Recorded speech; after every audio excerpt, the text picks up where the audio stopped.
আসসালামু আলাইকুম ওয়া রাহমাতুল্লাহ। আলহামদুলিল্লাহি ওয়াহদা ওয়াসসালাতু ওয়াসসালামু আলা মান লা নাবিয়্যা বা'দা আম্মা বা'দ ফাইন্না খায়রাল হাদিসি কিতাবুল্লাহ ওয়া খায়রাল হাদি হাদি মুহাম্মাদিন সাল্লাল্লাহু আলাইহি ওয়াসাল্লাম ওয়া শাররাল উমুরি মুহদাসাতুহা ওয়া কুল্লু মুহদাসাতিন বিদআহ وكل بدعة ضلالة وكل ضلالة في النار فأعوذ بالله من الشيطان الرجيم يا أيها الذين آمنوا أطيعوا الله وأطيعوا الرسول ولا تبطلوا أعمالكم عن أبي هريرة رضي الله تعالى عنه قال قال رسول الله صلى الله عليه وسلم كل أمة تدخلون الجنة إلا من أبى قيل يا رسول الله من أبى قال من أطاعني دخل الجنة ومن عصاني فقد أبى عن عائشة رضي الله تعالى عنها قالت قال رسول الله صلى الله عليه وسلم من عمل عملا ليس عليه أمرنا فهو رد। সম্মানিত উপস্থিতি, সর্বপ্রথম আল্লাহ সুবহানাহু ওয়া তাআলার বারগাহে শুকরিয়া জ্ঞাপন করব যে আল্লাহ তাআলা দ্বীনের জ্ঞান হাসিলের লক্ষ্যে আমাদেরকে এখানে এসে বসার এবং দ্বীন ইসলামকে জানার সুযোগ করে দিয়েছেন। যে আল্লাহ তাআলা বিচার দিবসের মালিক, সে রব্বুল ইজ্জাতের বারগাহে শুকরিয়া জ্ঞাপনার্থে আমরা সবাই মিলে বলি আলহামদুলিল্লাহ। অতঃপর সমগ্র মানব জাতির শিক্ষক, সমগ্র মানব জাতির পথ প্রদর্শক মুহাম্মদুর রাসূলুল্লাহ সাল্লাল্লাহু আলাইহি সাল্লামের উপর শত কোটি সালাত ও সালাম বর্ষিত হোক। আমরা বলি আল্লাহুম্মা আমিন। রঘুনাথগঞ্জ তথা জঙ্গিরপুর অন্তর্গত অত্র এলাকায় আজকে আমার সংক্ষিপ্ত বক্তৃতার বিষয় যে পাপগুলোকে প্রতিহত করা আমাদের নৈতিক কর্তব্য এবং দায়িত্ব। উক্ত বিষয়ে তথ্য এবং তত্ত্ববহল আলোচনা করার চেষ্টা করব ইনশাআল্লাহুল আজিজ। মূল আলোচনায় আমরা ঢোকার পূর্বে এই টপিকে কেন আলোচনা করব, এমন কোন পাপ আছে যে পাপগুলোকে এখনই লাগাম টেনে ধরতে হবে, আর কেন টানবো আগে শিরোনামটাকে একটু বুঝে নিব আমরা। সেটা হচ্ছে এখানে একেবারে অল্প বয়স থেকে শুরু করে বেশি বয়সের মানুষও আছে, উপস্থিত আছে। আমি যে কথাগুলো বলবো প্রত্যেকটা কথাকে আপনাকে মূল্যায়ন করতে হবে, কেননা এগুলো প্রয়োজন। আর কেন প্রয়োজন এটার জন্য একটা উদাহরণ দিচ্ছি আমি, কারণ এরপরে শুধু কোরআন আর হাদিস শুনবেন। সেটা হচ্ছে আজ থেকে 50 বছর আগে, আমি যে কথাগুলো বলবো, যে প্রশ্নগুলো করবে একটু রেসপন্স করবেন। আজ থেকে 50 বছর আগে কোন মেয়েদেরকে কি জিন্স প্যান্ট পরে রাস্তা দিয়ে হেঁটে যাচ্ছে এমন দেখেছেন কেউ? দেখেননি। আজ থেকে 50 বছর আগে একটা ঠাকুমা, হিন্দু মানুষ, তিনি যখন দুর্গা এবং কালীর প্যান্ডেলে যেতেন তো তার ঘোমটাটা এত লম্বা ছিল যে ঠাকুমাকেও মানুষ দেখতে পেত না। শাড়ি তখনও 11 হাত ছিল, শাড়ি এখনো 11 হাত আছে, ঠিক তো? আচ্ছা, এরপর আমাদের সমাজে যারা নেশাদার দ্রব্য পান করত, বিড়ি সিগারেট গুল খেত, আজ থেকে 50 বছর আগে 17, 18, 20, 22 বছরের কোন ছেলের ক্ষমতা হয়নি যে একটা বয়স্ক মানুষের সামনে সিগারেট ধরিয়েছে। তখনও খেত, কিন্তু গোপনে সম্মান করত। আজকালকের ছেলেরা তাদের স্কুলের স্যারদেরকে দেখলে আর সম্মান করে না, বরং ইয়ারকি করে। কথাগুলো বাস্তবতা বলছি তো, বুঝছেন তো এই কথাগুলা? আচ্ছা, আজ থেকে 50 বছর আগে কোনো মহিলা জিন্স পরতো না, কোনো মহিলা টি শার্ট গায়ে দিত না। তখন দেখলে মানুষ লজ্জায় মাথা হেঁট হয়ে যেত যদি কারোর ওড়নাটা একটু সরে যেত, মাথার কাপড়টা একটু পড়ে যেত, তো মানুষ একটু তাকে দেখে ছিছিকার করতো, ঠিক না? সেই 50 বছর আগে দেখা লোকগুলা আজকে সমাজে জীবিত আছে, এখনো অনেকে আছে। কিন্তু আমাদের সোসাইটিটা এমন হয়ে গেছে, এখন মহিলাদেরকে বোরকা তো দূরের কথা, টি শার্ট পরেছে ওড়নার দেখা যায় না। অনেক মহিলা ওড়না পর্যন্ত গ্রহণ করে না। আমরা সেই মহিলাদেরকে দেখে খুব বেশি কষ্ট আমাদের হয় না, ঠিক না? তার মানে এটা কিন্তু একদিনে হয়নি, ধীরে ধীরে ধীরে ধীরে সমাজটা এমন হয়ে গেছে যে নগ্ন মেয়েদেরকে দেখতে দেখতে আমরা অভ্যস্ত হয়ে গেছি। মুসলমান ঘরের মেয়েরাও এখন বোরকা ছাড়া জাতির সামনে দিয়ে হাঁটছে, আমরা কিছু মনেই করছি না। আর আগেকার জামানার কোন মহিলা যদি বাড়ির থেকে বের হতো, ওর মা বলতো ওড়না ঠিক করে নিবি। আর এখন কোন মহিলা বের হলে তার মা কি বলে এই কথা যে ওড়না ঠিক করে নিবি? এটা দেখতে দেখতে আমাদের চোখ অভ্যস্ত হয়ে গেছে। এই জন্য কোনো উলঙ্গ মহিলাকে দেখলে আমাদের অন্তরে খুব একটা কষ্ট লাগে না। ঠিক বলছি কি ভুল বলছি? মানুষ এক সময় পেট্রোল কিনেছে 50 টাকায়, যখন দাম বেড়ে গেল আজকে 105 টাকায় কিনছে, দেখেন কোনো টেনশন নাই। কেন? মানুষ ধীরে ধীরে অভ্যস্ত হয়ে যায়। তো এইভাবে অভ্যস্ত হয়ে যদি যায় মানুষ, আগেকার আজ থেকে 50 বছর আগে কোন মহিলাকে চুল খোলা দেখলে পাপ হতো। আজকের জামানায় একটা মহিলার দিকে তাকাচ্ছেন, তার পুরো দেহ খোলা, আজকে কি পাপ হয় না? তার চেয়ে বেশি পাপ হয়তো। তারপরেও আমরা তাদের দিকে তাকিয়ে থাকি বা তাকাতে অভ্যস্ত হয়ে গেছি, আমাদের ভেতরে অত খারাপ লাগে না। তো আমার আলোচনার বিষয় যেটা, যে আমরা এমন একটা সমাজ উপহার পেয়েছি যে সমাজে নগ্ন একটা মহিলাকে দেখলেও আমাদের আর খুব টেনশন হয় না। আগের জামানায় হতো। ঠিক তেমনি এই যে পাপগুলা নিয়ে আজকে আলোচনা করব, এই পাপগুলা যদি এখন আমরা লাগাম টেনে না ধরতে পারি, আগামী দিনে এই পাপগুলাকে কিছু মনে হবে না, কিন্তু পাপের যে শাস্তি, সেই শাস্তি আমাদেরকে আবার পেতেই হবে। কথা কি বোঝাতে পারলাম আমি? সমাজে অনেক পাপ প্রচলিত রয়েছে, তার মধ্যে কয়েকটা পাপ যেটা আমাদেরকে লাগাম টেনে ধরতে হবে, ধরা উচিত, সেই পাপগুলোর মধ্যে একটা একটা করে উল্লেখ করব। আনাস রাদিয়াল্লাহু তাআলা আনহু বলেন, আমি রাসূলুল্লাহ সাল্লাল্লাহু আলাইহি সাল্লামকে বলতে শুনেছি, ইন্না মিনা আশরাশাত, কিয়ামতের রয়েছে 10টা লক্ষণ। কিয়ামতের রয়েছে বেশ কিছু লক্ষণ, তার মধ্যে তিনি কয়েকটা লক্ষণ উল্লেখ করতে গিয়ে বলছেন, আয়ুর ফাইল, মানুষের বিবেক তুলে নেওয়া হবে, ওয়াকসারুল জাহাল, সমাজে মূর্খতা নেমে আসবে। মানুষের বিবেক তুলে নেওয়া হবে, সমাজে মূর্খতা নেমে আসবে। মানুষের বিবেক তুলে নেওয়া হবে, সমাজে মূর্খতা নেমে আসবে। আল্লাহ রাসূল সাল্লাল্লাহু আলাইহি ওয়াসাল্লাম যে সমাজের কথা বললেন, ওই সমাজে বর্তমানে আমরা বসবাস করছি। দলিল, আজকে চিন্তা করে দেখেন, যারা আপনার সন্তানকে শিক্ষা দিবে, যেসব শিক্ষক, তাদের শিক্ষার কেন্দ্রে নবীন বরণ যেদিন অনুষ্ঠান হয়, স্কুলকে লক্ষ্য করে যখন ক্রীড়া প্রতিযোগিতা থেকে নানা রকমের কালচারাল ফাংশন গুলা হয়ে থাকে, দেখবেন ওইখানে অভিভাবকরা বসে থাকে, স্যাররাও বসে থাকে, কিন্তু ওইখানে একটা অর্ধনগ্ন মেয়ে নাচে।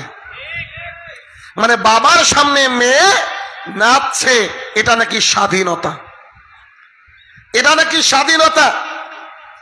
শিক্ষক মানে বাবার জায়গা। বাবার সামনে একটা মহিলা নাচছে, যার পরনের 4 ভাগের মধ্যে 2 ভাগে কাপড় নাই আর 2 ভাগে কাপড় আছে। তার মানে আল্লাহ রাসূল বলছে, আয়ুর ফাইল, মানুষের বিবেক তুলে নেওয়া হবে, ওয়াকসারুল জাহাল, মূর্খতা বর্ষণ করা হবে। ওই জামানায় আমরা আসছি। আজকে বেশিরভাগই শিক্ষককে দেখবেন যে তারা বেলাল্লাপনা, বেহায়াপনা এগুলোকে প্রমোট করে। আগের শিক্ষক আর এখনকার শিক্ষকের মধ্যে অনেক তফাৎ রয়েছে। আপনি যদি দেখেন একজন ব্যক্তি যিনি পিএইচডি করেছেন ইংরেজি নিয়ে, সেই ব্যক্তিকে লাঙল দিতে পারবে? কথা বলেন, পারবে না। তো যার যে কাজ তাকে সেই কাজ করতে হবে। তো যিনি শিক্ষামন্ত্রী হবেন তার যোগ্যতা শিক্ষার উপরে থাকতে হবে, তাই তো? কিছুদিন আগে ক্লাস 10-এর একটা মেয়ে বাচ্চা, কেরালার শিক্ষামন্ত্রী, কেরালা ওইদিকে একটা অনুষ্ঠান হচ্ছিল, তো তিনি একজন শিক্ষামন্ত্রী এরকম করে মঞ্চে বসে আছেন, আর ওই মহিলাটা বলছে আমি একটা প্রশ্ন করব, এই প্রশ্নটা আপনি আমাকে বলেন। মানে তিনি সিলেবাসের ব্যাপারে একটা প্রশ্ন করেছেন। তো বাচ্চা মহিলাটা শুরু করেছে, sir I would like to thank you right now and I am asking a question to you, এতদূর বলেছে। তখন শিক্ষামন্ত্রী বলছে কি বলা উন্নয়নে? শিক্ষামন্ত্রী মূর্খ, শিক্ষামন্ত্রী মূর্খ। আল্লাহ রসুল বলছেন আইউর ফাইল, মানুষের বিবেক তুলে নেওয়া হবে, ওয়াকসারুল জাহাল, মূর্খতা বর্ষণ হবে। আমাদের শিক্ষামন্ত্রী বর্তমানে জেলে, তিনার শিক্ষার উপরে পিএইচডি করার দরকার ছিল, আর ও পিএইচডি করেছে যৌনবিদ্যার উপরে, ওর এই বয়সের গার্লফ্রেন্ড। তার মানে আল্লাহ রসুল যে বাক্যগুলা বলে গিয়েছে দেখেন। কিছুদিন আগে ক্রিকেটের ফাইনাল ম্যাচ হলো বোধহয়, ভারত আর কার সাথে খেলা হয়েছিল। তো যখন ভারত হেরে গেল, ওই বীরভূমের ওই দিককার একটা ছেলে গলায় দড়ি দিয়েছে, কেন? ভারত হেরে গিয়েছে, কনফার্ম জান্নাতি। আল্লাহ রসুল বলছেন আইউরফা ইলম, মানুষের বিবেককে তুলে নেওয়া হবে, ওয়াকসারুল জাহাল, মূর্খতা বর্ষণ হবে। 1450 বছর পূর্বে আল্লাহ রসুল যে সমাজে দাঁড়িয়ে কথাটা বলছেন, ওই সমাজটা আমরা পেয়েছি, আমরা দুর্ভাগা, ওই সমাজটা আমরা পেয়েছি। প্রত্যেকটা সেক্টরে আপনি যান, গেলে দেখতে পাবেন যে এরকম মূর্খতা বিরাজ করছে। আজকে আমাদের সরকারকে আমেরিকায় ভিসা দেওয়া হয় না, কারণ জিজ্ঞাসা করা হলো যে কি ব্যাপার, তাকে ভিসা দেওয়া হয় না কেন? বুঝে he didn't speak in English properly, সে ইংরেজি বলতে পারে না। ঘোড়ার ডিম করতে ভিসা দিবে? প্রধানমন্ত্রী বলতে পারে না ইংরেজি, মানে সবাইকে চালাচ্ছেন যিনি। আল্লাহ রসুল বলছেন আইউরফা ইলম, মানুষের বিবেক তুলে নেওয়া হয়েছে। বাংলাদেশের একটা ঘটনা দেখলাম, একজন বাবা মারা গিয়েছে, তার কবরকে খনন করা হয়েছে। কবর যখন খনন হয়ে গেছে, তার নিজের ছোট সন্তান গিয়ে কবরের মধ্যে শুয়ে পড়েছে। সাংবাদিকরা উপস্থিত হয়ে গেছে, ঘটনা কি? তোমার বাবার কবরে তুমি শুয়েছো, বাবা মারা গিয়েছে তার জন্য দুঃখে নাকি? সেই সন্তান কবরের মধ্যে শুয়ে বলছে যে আমাকে যতক্ষণ না সম্পদ ভাগ করে দেওয়া হবে, অতক্ষণ আমার বাবার কবরে বাবাকে নামাতে দিব না। আইউরফা ইলম, মানুষের বিবেক চলে গিয়েছে। ওয়াকসারুল জাহাল, মূর্খতা বর্ষণ হচ্ছে। নিজের কলিজার টুকরা বাবা মারা গিয়েছে, বলছে যতক্ষণ না ভাইয়েরা জমি ভাগ করবে, আমার ভাগে যতটুকু পাচ্ছি আমাকে আগে দিবে, তারপরে কবর হবে। আল্লাহ রসুল বলছেন এমন একটা জামানা আসবে, এই জামানায় তোমরা দেখবা শুধু মূর্খতা আর মূর্খতা, চারিদিকে মূর্খতা, চারিদিকে মূর্খতা। আপনারা বলেন, একটা ইয়াং ছেলে যার বয়স 12, 14, 15, 16, সেই ছেলের হাতে যদি এরকম একটা অ্যান্ড্রয়েড মোবাইল থাকে আর জিওর ফ্রি নেট থাকে, নিশ্চয়ই ছেলেটা রাত্রিবেলায় ডক্টর জাকির নাইকের বক্তৃতা শুনবে। কি যে দেখবে এটা তো সবাই বুঝেছেন, বুঝেছেন তো কি দেখবে? একটা ছেলে যখন 11 ক্লাস পাস করা হচ্ছে, 12 ক্লাস পাস করে যাচ্ছে, আমাদের দেশের সরকার তাকে টাকা দিচ্ছে মোবাইল কেনার জন্য, মোবাইল কেনার জন্য। আরে কত কষ্ট! এই কেরালার একটা জায়গার নাম হচ্ছে প্রেমবাবুর, আর একটা জায়গার নাম হচ্ছে কেলাডি। এই প্রেমবাবুর আর কেলাডিতে যখন আমি গেলাম, একটা প্রোগ্রামের জন্য গিয়েছিলাম, সেখানে গিয়ে দেখলাম গোটা মুর্শিদাবাদের মানুষ ওই প্রেমবাবুর আর কেলাডিতে আছে। এলাকার লোক নাই আছে না কেরালাতে? গোটা প্রেমবাবুরকে দখল করেছে, হাজার হাজার মানুষ গিয়ে এই কেরালার বুকে খাচ্ছে, সবাই শ্রমিক। তারপরে কোটেম ডিস্ট্রিক্টে গেলাম প্রোগ্রাম করতে, ওখানে গিয়ে দেখছি মালদার দিনাজপুর, কেরালায় 100% শিক্ষিত। আজকে আমরা এতটা বঞ্চিত হয়েছে মুর্শিদাবাদ যে আমাদেরকে তো আমি মনে মনে ভাবছিলাম যে আমাদেরকে তো ওই লেবার, আমরা তো লেবার, মুর্শিদাবাদের মানুষ তো লেবার, বাইরে লেবারই করতে যাই। এই মুর্শিদাবাদের মানুষকে প্রাইজ দেওয়া উচিত সরকারের তরফ থেকে, প্রাইজের নাম হবে লেবার স্ত্রী। কথা বুঝেননি? ওখানে গিয়ে দেখছি রাস্তায় হাজার হাজার লোকজন দাঁড়িয়ে, ওটা নাকি লাইনের কাজ বলা হয়, লাইনের কাজ। কেরালার লোকজন আসছে, হাট্টা কাটা যুবক দেখে নিয়ে যাচ্ছে, 5 জনকে নিয়ে যাচ্ছে, 50 জন দাঁড়িয়ে আছে। কত কষ্ট দেখেন। আজকে শিক্ষা ব্যবস্থার অবস্থা এত খারাপ যে আমাদের রাজ্য থেকে কেরালায় যেতে হচ্ছে কাজ করতে। আল্লাহ রসুল বলছে আয়ুর ফাইল, আমাদের বিবেককে তুলে নেওয়া হয়েছে। একটা মা বাবার উচিত তার সন্তানকে ভিক্ষা করে হলো পড়াতে, অথচ একটা মা বাবা তার সন্তানকে যখন 12-13 বছর হয়ে যাচ্ছে বলছে বাবা তুই কেরালায় যায়, অনেক অনেক টাকা পাওয়া যায়। কত কষ্টে ইনকাম করে তারা জানেন? তার মানে আগামী দিন যদি এরকম শিক্ষার হার হতে থাকে, আমাদের এই সমাজটা কোথায় যাবে একবার চিন্তা করে দেখেন। এখন আর হাই স্কুলে ছেলে মেয়েরা ওইভাবে আর যায় না। খেয়াল করবেন, আগে যেমন দল বেঁধে সাদা পোশাকে স্কুলে যেত, এই দৃশ্য চোখে পড়ে আর দেখবেন আর সেভাবে চোখে পড়ে না। শিক্ষাকে একেবারে ধ্বংস করার চেষ্টা করছে এদেশের সরকার। কেন? মানুষ শিক্ষিত হলে প্রতিবাদ করবে, যাতে করে প্রতিবাদই না করতে পারে তার ব্যবস্থা করা হচ্ছে। আল্লাহ রসুল বলছে আয়ুর পা ইলম, মানুষের বিবেক তুলে নেওয়া হচ্ছে। ওয়াকসারুল জাহাল, মূর্খতা বর্ষণ হচ্ছে। রাসূলুল্লাহ সাল্লাল্লাহু আলাইহি ওয়াসাল্লাম বলেন এমন একটা জামানা আসবে যে জামানায় তোমাদের কে যারা শাসন করবে, যারা শাসক শ্রেণীর হবে, তারা হবে রুয়াইবেজ, তারা হবে ইতর শ্রেণীর মানুষ, তারা হবে অশিক্ষিত, তারা হবে বর্বর। আপনি খেয়াল করে দেখেন আমাদের ভারতবর্ষ যারা শাসন করছে বেশিরভাগই অশিক্ষিত, বেশিরভাগই মূর্খ। আমাদের মসজিদের যারা কমিটি তারা বেশিরভাগই অশিক্ষিত, বেশিরভাগই মূর্খ। আমাদের সমাজের যারা মোড়ল তারা বেশিরভাগই অশিক্ষিত, বেশিরভাগই মূর্খ। বলেন আপনি, আমি আপনাকে প্রমাণ দিব। একটা সমাজ শুধরানোর পেছনে অন্যতম, না শুধরানোর পেছনে অন্যতম দায়ী আমাদের সমাজের মোড়লরা। তুমি বিড়ি খেয়ে বেড়াবা আর লোককে বলবা যে বিড়ি খাওয়া হারাম, এ কথা শুনবে নাকি মানুষ? আপনার এখানে সবচেয়ে কাছের স্টেশন কি? জঙ্গিপুর। জঙ্গিপুর রেল স্টেশনে পায়খানা বাথরুম আছে না? ওখানে গিয়ে দেখবেন পায়খানা বাথরুম এর বাইরে একজন ব্যক্তি থাকে, তিনি মুসলমান নন। খেয়াল করে দেখবেন আমাদের হিন্দু ভাইদের সবচেয়ে নিচু শ্রেণীর মানুষ সেখানে গিয়ে 2 টাকা 5 টাকা 10 টাকা তুলে, ওটা ও বাথরুমের পাশের পাহারাদার, উনি হিন্দু ধর্মের সবচেয়ে ছোট মানুষটাই ওখানে থাকে। এই মসজিদ কার ঘর? আল্লাহ তাআলার ঘর। কারা পাহারা দেবে? ইমানদাররা। তাহলে মসজিদ কমিটিতে যদি এমন কোন মানুষ থাকে যে গুল খায়, মসজিদ কমিটিতে যদি এমন কোন মানুষ থাকে যার দাড়ি নাই, মসজিদ কমিটিতে যদি এমন মানুষ থাকে যে শুকুর আলী, শুকুর আলী বুঝেন কি? যারা শুক্রবারে নামাজ পড়ে। আর কিছু আছে ইদু মিয়া, আর কিছু আছে রমজান আলী।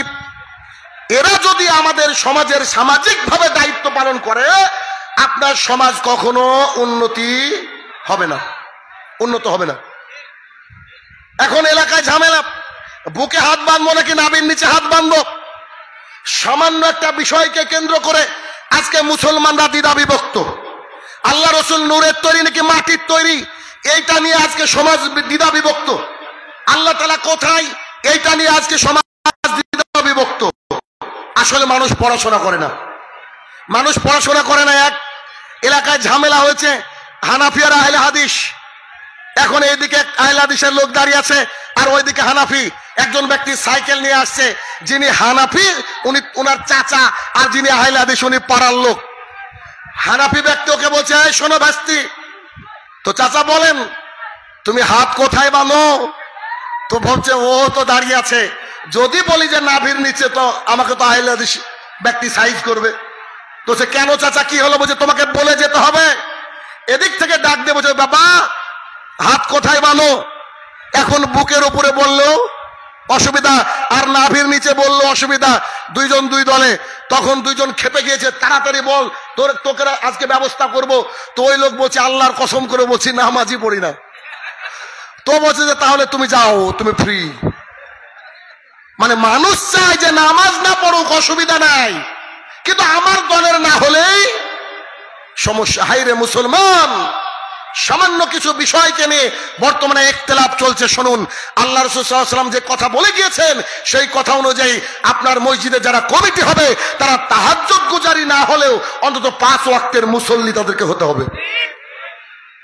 এরপর একজন ইমামকে রাখতে হবে, যে ইমাম কথা বলার সময় কাউকে দেখবে না, যে ইমাম কথা বলার সময় আল্লাহকে ভয় করবে, যে ইমাম কথা বলার সময় তার বেতনের কথা ভাববে না, যে ইমাম কথা বলার সময় সেই একমাত্র আল্লাহ এবং আল্লাহ রসুলের বাণীকে পেশ করবে, তাতে যদি তার চাকরি যাই যাক থাকে থাকুক, দ্যাট ডাজন্ট ম্যাটার।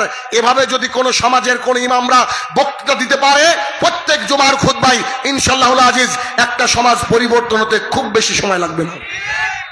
যদি বিশ্বাস না হয়, আমরা কয়েকটা মসজিদ পরিচালনা করি, এই তো জলঙ্গি, খুব বেশি দূর নাই, 100 কিলোমিটারের আশপাশে হবে বা তার চেয়ে একটু কম বেশি।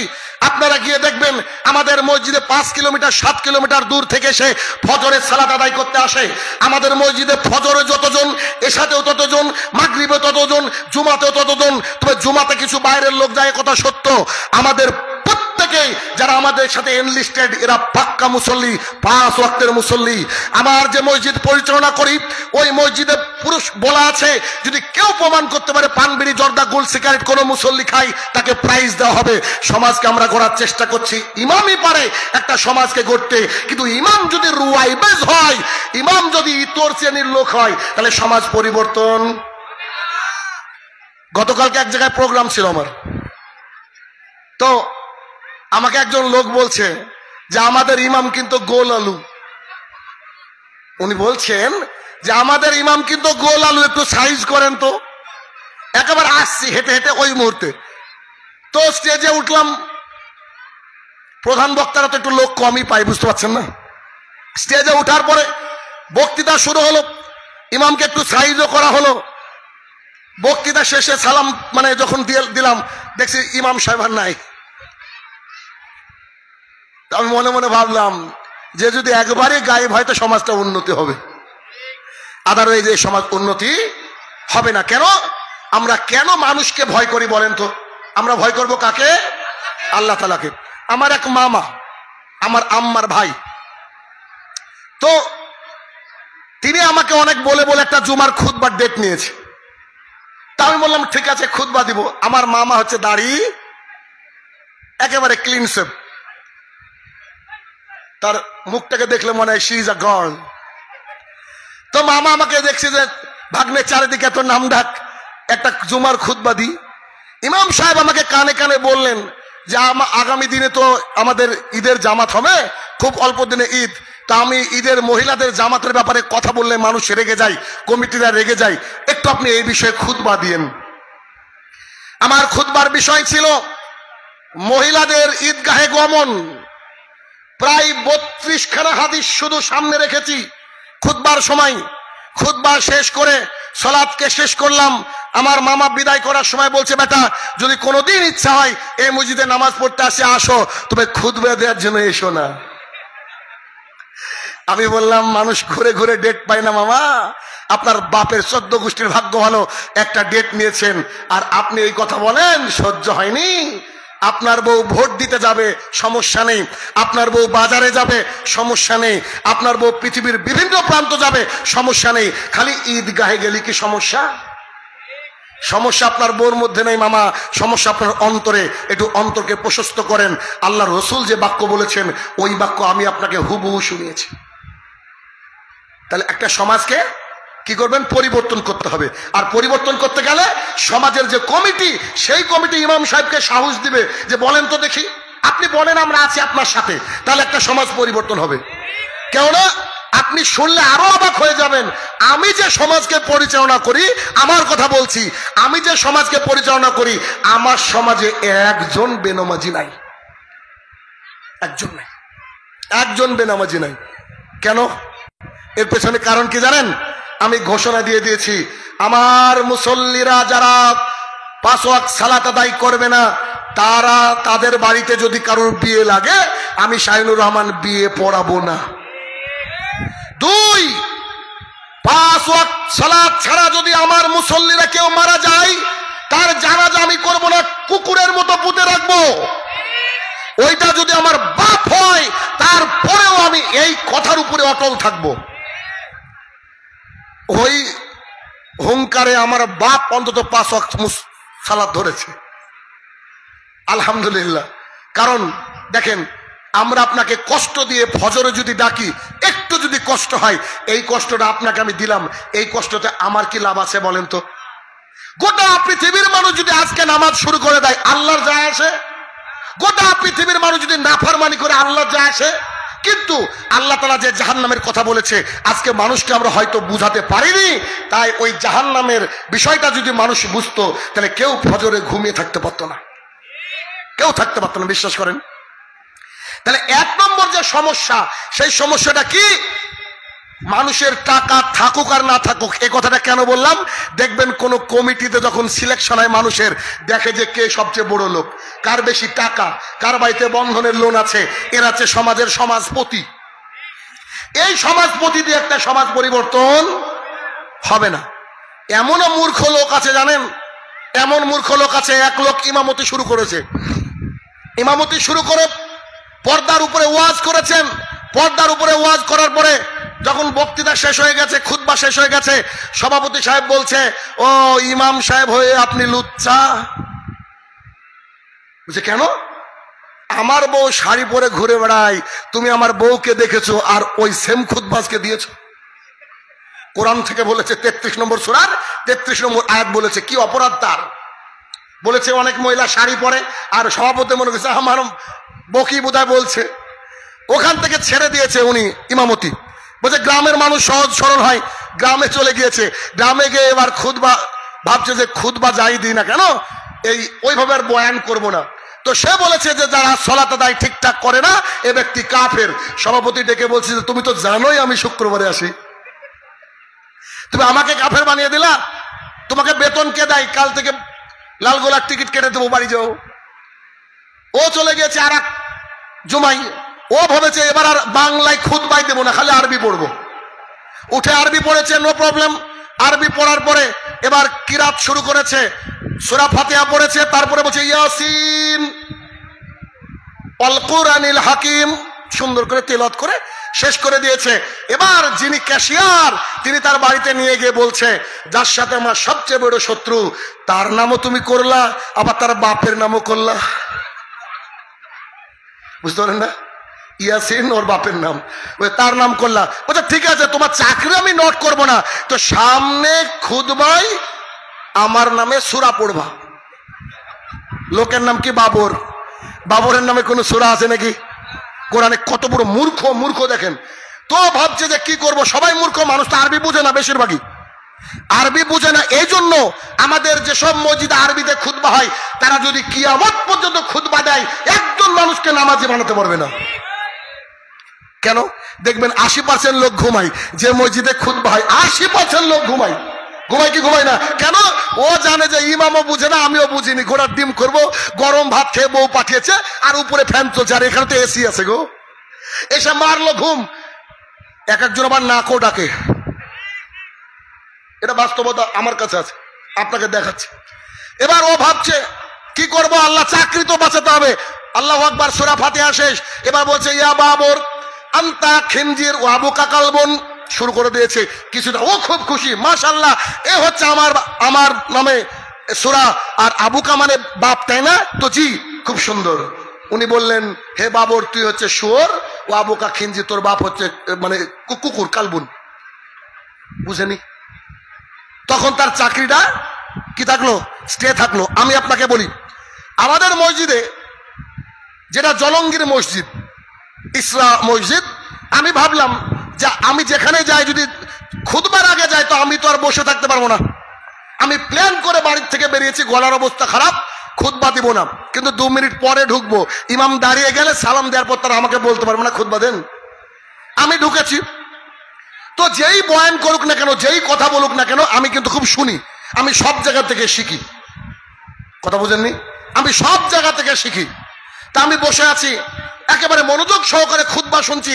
আমার জানা হাদিস গুলাই বলছে, হঠাৎ করে দেখছি পাশ থেকে একজন ব্যক্তি নাক ডাকছে। এরকম লোক আছে না নাই? দেখছি নাক ডাকছে। পাশে দেখে আমি ভাবলাম নাক ডাকা লোক যদি পেয়েছি তাহলে ঘুমাবে এমন লোক তো আছে।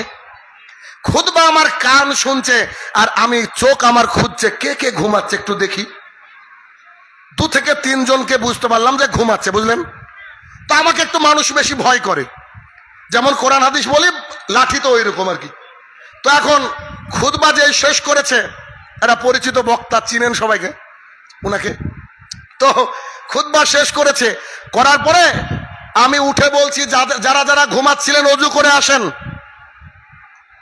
আমি দাঁড়িয়ে কথা বলেছি, আমার উপরে আর কথা বলার ওখানে কেউ নেই মসজিদে।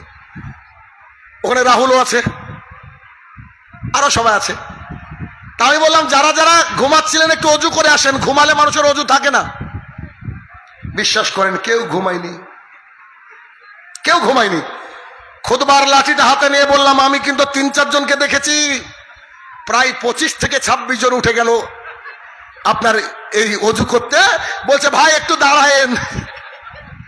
আপনাকে বাস্তবতা বললাম আমি, এত তথ্যবহুল আলোচনার মধ্যে যদি মানুষ ঘুমায় তো খালি আরবি বললে ঘুমাবে না তো কি করবে বলছেন আপনি?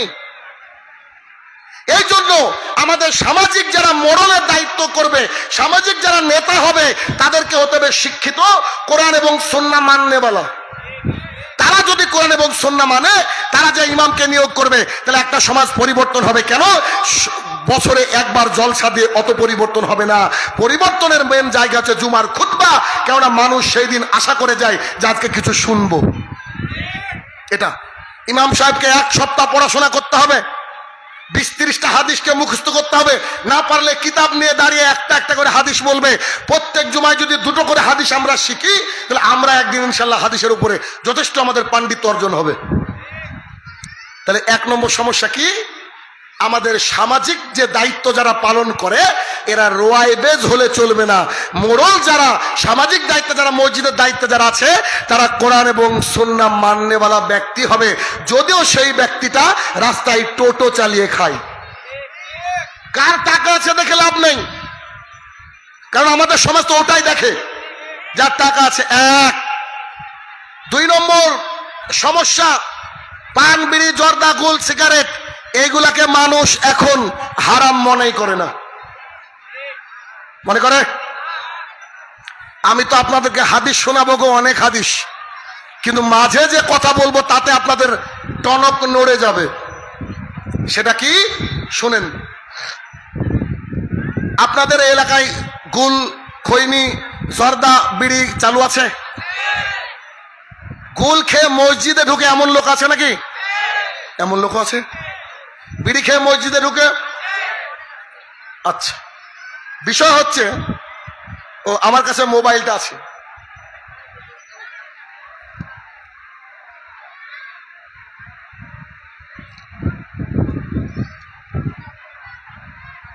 এটা একটা গুলের প্যাকেট, স্পেশাল নবাব গুল, সঞ্জীব কুমার সাহা, জিয়াদারা, জীবন্তী, মুর্শিদাবাদ। বলছে নকল হইতে সাবধান। এটা শাইনুর রহমান সাহেব, আপনি কি গুল করেন? জি না। আপনাদের মসজিদে আমি ঢুকলাম, আসার আগে ভাই সাক্ষী, বাথরুমে গিয়েছিলাম আমি। বাথরুমে গিয়ে দেখছি বাথরুমে তাক করা আছে, আপনাদের তাক, তাকের উপর দিয়ে এতটুকু দেখা যাচ্ছে। আমি ভাবলাম কি, টেনে দেখছি এটা একটা গুল। এখন কেউ বলতে পারে শাইনুর রহমান এই হয়তো গুল করে আর আমাদের এলাকায় এসে আমাদের এলাকার মানুষের বদনাম করছে, এই জন্য আমি ভিডিও করে নিয়ে এসেছি যে আমি যে এই প্যাকেটটা পারছি, এই পারার কিন্তু ভিডিও আমার কাছে অলরেডি আছে। এবার কত বড় শয়তান হলে আল্লাহর ঘর মসজিদে ঢোকার আগে এই গুল করে ঢুকে। কথাকে বুঝাতে পারছি? আচ্ছা, এবার আসেন গুল কি বুঝাচ্ছি। আমি খুব খারাপ মানুষ ভাই, কিছু করার নাই। দেখেন, আল্লাহ সুবহানাহু ওয়া তাআলা কোরআনুল কারীমের মধ্যে বলেন, ইয়া আইয়ুহান নাস কুলু মিম্মা ফিল আরদি হালালান তাইয়্যিবা ওয়া লা তাত্তাবিউ খুতুওয়াতিশ শয়তান। আল্লাহ সুবহানাহু ওয়া তাআলা বলেন, ও বিশ্ববাসী, পৃথিবীর মানুষ, তোমরা শোনো, আমি আল্লাহ তাআলা তোমাদের জন্য রুজির ব্যবস্থা করেছি আল্লাহর জমিনে, আমার জমিনে। এই আমার জমিনে যে তোমাদের জন্য আমি রুজির ব্যবস্থা করেছি তার থেকে তোমরা হালাল এবং পবিত্র বেছে বেছে খাও। আল্লাহ সুবহানাহু ওয়া তাআলা এটা বলছেন। এখন প্রশ্ন হলো, আমরা সূরা মাইদা সূরা নম্বর 5 আয়াত নম্বর 90 এবং 91 এইখানে আমরা দেখি আল্লাহ সুবহানাহু ওয়া তাআলা বলছেন, ইয়া আইয়ুহাল্লাযীনা আমানু ইন্নামাল খামরু ওয়াল মাইসিরু ওয়াল আনসাবু ওয়াল আজলামু রিজসুম মিন আমালি শাইতান ফাসতানিবুহু লাআল্লাকুম তুফলিহুন। নিশ্চয়ই মদ, মূর্তি পূজা, ভাগ্য নির্ণয়ক স্বর, লটারি এগুলো হচ্ছে রিজসুম, এগুলো হচ্ছে নাপাক বস্তু, এগুলো হচ্ছে নাপাক বস্তু, এ থেকে তোমরা দূরে থাকো। এখন প্রশ্ন হলো যে খামার, খামর মানে হচ্ছে মদ নয়, খামর মানে হচ্ছে নেশাদার দ্রব্য। আচ্ছা ভাই ঠিক আছে, মদ হারাম বুঝতে পারলাম, কিন্তু গুল, খৈনি, জর্দা, পান এগুলো হারাম কোত্থেকে পেলেন? আন আয়েশা রাদিয়াল্লাহু তাআলা আনহা ক্বালাত ক্বালা রাসূলুল্লাহি সাল্লাল্লাহু আলাইহি সাল্লাম, আয়েশা রাদিয়াল্লাহু তাআলা আনহা বলেন রাসূলুল্লাহ সাল্লাল্লাহু আলাইহি সাল্লাম বলেছেন, কুল্লু মুসকিরিন খামরিন, প্রত্যেকটা নেশাদার বস্তু মদ, ওয়া কুল্লু খামরিন হারাম, প্রত্যেকটা মদই হচ্ছে হারাম। আপনাকে বলি একটু শুনেন, কুল্লু মানে হচ্ছে সব, তো সব যদি হয় তাহলে কি বিড়ি বাদ, জর্দা বাদ? না, হাদিস যদি এমন থাকতো, আন আয়েশা রাদিয়াল্লাহু তাআলা আনহা ক্বালাত ক্বালা রাসূলুল্লাহি সাল্লাল্লাহু আলাইহি সাল্লাম, কুল্লু মুসকিরিন খামরিন ইল্লা জর্দা, ইল্লা বিড়ি, জর্দা বাদ দিয়ে, বিড়ি বাদ দিয়ে সব হারাম। বর্তমান আমাদের এক শ্রেণীর আলেমরা ফতোয়া দেয় পান, বিড়ি, জর্দা, গুল, সিগারেট মাকরু, এই ফতোয়া দেয়। আর আল্লাহ রসুল কি বলছেন? কুল্লু, সমস্ত ধরনের নেশাদার দ্রব্য মদ, আর প্রত্যেকটা মদই বলেন হারাম, প্রত্যেকটা মদই হারাম। আমরা কতটা ঘৃণা করি। কালকে যখন প্রোগ্রামে যাচ্ছিলাম, যেতে যেতে দেখছি, আমার ড্রাইভারকে বললাম যে আমরা যাব, কি জায়গাটার নাম লক্ষ্মীপুর না কি নাম ছিল, তে জিজ্ঞাসা করতো কোন দিকে, তো এমন জায়গায় গাড়ি থামিয়েছে, ৬০-৬৫ বছরের দুজন লোক বসে আছে, একবারে ধপধপ করছে দাড়ি, বসে আছে মনে আল্লাহর ফেরেশতা, সিগারেট টানছে। আমার ড্রাইভার বলছে, চাচা লক্ষ্মীপুর কোন দিকে? এই দিকে। জালসায় যাচ্ছ তো? জি। আমাকে নিয়ে যাবা? তা আমার ড্রাইভার বলছে, আপনি সিগারেট খাচ্ছেন, বিয়াদব লোক, আপনাকে আমার গাড়িতে তুলবো, ভাবলেন কি করে? বুঝতে পারেননি তো? এরকম ভাবে আমরা ঘৃণা করি। যদি আপনি চান আমি সারা রাত শুধুমাত্র পান, বিড়ি, জর্দা, গুল, সিগারেটের উপরে বলে যেতে পারবো, আপনি টিকতে পারবেন না। এত হাদিস আছে আমার ভেতরে, এত হাদিস আছে, অথচ এই বিয়াদবের বাচ্চারা বিয়াদব বলে এটা নাকি মাকরু। মাকরু তো মাকরু তো তুই বাথরুমে খাস কেন? পৃথিবীর বুকে কেউ খায় আর পায়খানা করে একসাথে, কোন জীবের নাম জানেন এই মানুষ ছাড়া? তাই বাংলাদেশের একজন বক্তা বলছে, বিড়ির উপরে লেখা আছে প্রতি টানে তৃপ্তি, স্বাদে গন্ধে অতুলনীয়। উনি ভাবছেন যে স্বাদে গন্ধে অতুলনীয় কি করে হয়? তখন ভাবছেন ওই যে যখন বাথরুমে যায়, ও তো পায়খানা করে, ওর একটা গন্ধ আছে আর টান আছে, বলছে স্বাদে গন্ধে অতুলনীয়। মানুষ কত খারাপ হলে চিন্তা করেন, এই কাজ করে, এই কাজ করে। অথচ আমাদের সমাজে বেশিরভাগ মানুষই বিড়িখোর। এমন একটা দোকান পাবেন না এলাকায় হয়তোবা যে দোকানে পান, বিড়ি, জর্দা, গুল, সিগারেট বিক্রি হয় না। তাই দোকানদাররা এভাবে বিক্রি করছে। আল্লাহর কসম করে বলছি, আমি বলছি না, রাসূলুল্লাহ সাল্লাল্লাহু আলাইহি ওয়াসাল্লাম বলছেন, হাদিস মুসলিম শরীফের, ইন্নাল্লাহা তাইয়্যিবুন লা ইয়াকবালু আল্লাহ তাইয়্যিবা, নিশ্চয়ই আল্লাহ পবিত্র, পবিত্র জিনিসরা আল্লাহ তাআলা গ্রহণ করেন না। যে ব্যক্তি পান, বিড়ি, জর্দা, গুল, সিগারেট খাবে সেই ব্যক্তির জন্য জান্নাত হারাম। আমি শাহিনুর রহমান বলছিনি, 1450 বছর আগের কথাকে নকল করছি, দেখেন তো মিলছে কিনা। আন আব্দুল্লাহ ইবনে মাসউদ রাদিয়াল্লাহু তাআলা আনহু ক্বালা রাসূলুল্লাহ সাল্লাল্লাহু আলাইহি সাল্লাম, আব্দুল্লাহ ইবনে মাসউদ রাদিয়াল্লাহু তাআলা আনহু বলেন, রাসূলুল্লাহ সাল্লাল্লাহু আলাইহি সাল্লাম বলেছেন, সালাসাতুন কাদ হারাম আলাইহিমিন জান্নাহ, 3 শ্রেণীর মানুষের জন্য জান্নাত হারাম। 3 শ্রেণীর মানুষের জন্য জান্নাত হারাম। মানে কোথায় যাবে এরা? 100% জাহান্নাম। 3 শ্রেণীর মানুষের জন্য জান্নাত হারাম। এক, মুদমিনুল খামরিন, নিয়মিত পান, বিড়ি, জর্দা, গুল, সিগারেট যারা খায় তারা জান্নাতে যাবে না। 1450 বছর আগে আল্লাহ রসুল বলেছেন, আমি অনুবাদ করছি। দেখে আপনার মৌলবীকে আনেন, দেখে টিকে কি করে, ওর কত বড় সাহস, সমাজকে নষ্ট করছে ও। 2, রাজুলাতাম মিন নিসাই, পুরুষের বেশধারী নারী জান্নাতে যাবে না। জিন্সের প্যান্ট পরে চুল ছোট কেটে ছেলেদের মতো পোশাক পরে যারা রাস্তা দিয়ে চলে তারা জান্নাতে যাবে না। 1450 বছর আগের ঘোষণা। 3 আদ-দায়ুস লা ইয়াদখুলুল জান্নাহ।